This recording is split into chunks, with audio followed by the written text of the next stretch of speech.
Alors c'est parti, avant d'attaquer React, vu qu'on va utiliser beaucoup de JavaScript moderne, donc de JavaScript pardon, après 2015, donc à partir de ES 6, eh bien il faut que je vous fasse un petit rappel, histoire qu'on revoie ensemble ce que c'est let, const, les modules, les classes, etc., etc. Donc hop, on va se faire voilà, un petit exemple tranquillement ici, on va ouvrir la console avec F12, ok, tac, tac, et donc ES6, alors là voilà, on a un doctype, un index, je vous le mets en ressource si vous voulez vraiment suivre avec moi, mais voilà, il n'y a rien de bien compliqué, on va juste aller dans app.js ici qu'on a lié, hop, et ici donc le H1 que vous voyez, c'est le titre. Donc ici, on va parler de JavaScript moderne, donc de JavaScript ES6, ES6 qui est sorti en 2015. Donc c'est ES 2015, d'accord? À partir de ES6, si vous voulez, si vous voyez ES7, ES8, vous pouvez leur enlever 1 et vous tombez sur l'année du coup où c'est sorti. ES6, ça veut dire ES15, ES 2015, donc c'est la petite révolution qu'il y a eu, enfin la grande révolution en JavaScript où les classes, les modules, tout ça a été ajouté, tout le JavaScript moderne, d'accord? Donc, on va se faire un petit rappel d'un peu tout ce qu'on a rajouté en ES6. Et donc, on va commencer avec let et const, donc, qui sont venus pour prêter main forte, j'allais dire, à notre variable var, et même pour la remplacer, hein, en fait, voilà.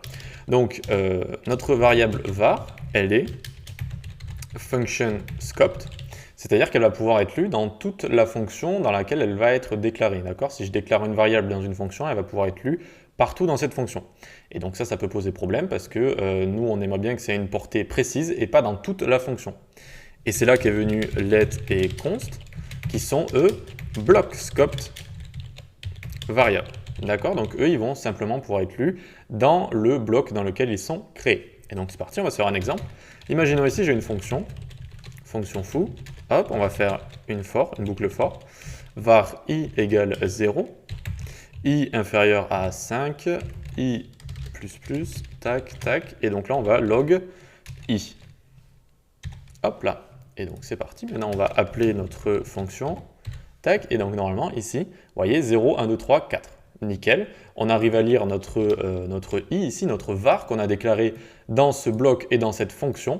Et donc du coup là, on peut lire i dans le bloc. For, c'est un bloc, d'accord? Mais vous allez voir qu'on peut aussi lire i en dehors de ce bloc, regardez. En dehors du bloc i. Et là, vous voyez qu'il y a bien écrit en dehors du bloc i, donc on a pu le lire en dehors du bloc vu que c'est function scoped, donc on peut le lire dans toute la fonction. Et donc ça peut poser des problèmes, ça peut être problématique. Et c'est là qu'on a créé let ici, hop, donc let qui va avoir les mêmes fonctions de stockage que var, mais regardez si je mets let ici, hop, eh bien j'ai un code référence erreur, car i n'est pas défini ici. Mais dans le bloc, on a quand même 0, 1, 2, 3, 4. D'accord? Donc c'est ça la majeure différence entre let et var. Ok pour ça? Donc let et const block scoped, ça reste dans le bloc, et var en fait c'était, et c'est toujours, function scoped, donc on peut le lire dans toute la fonction. Maintenant on va voir, donc hop, on va mettre ça en commentaire, donc je prends tout, je fais CTRL-C, hop, et c'est bon, c'est en commentaire.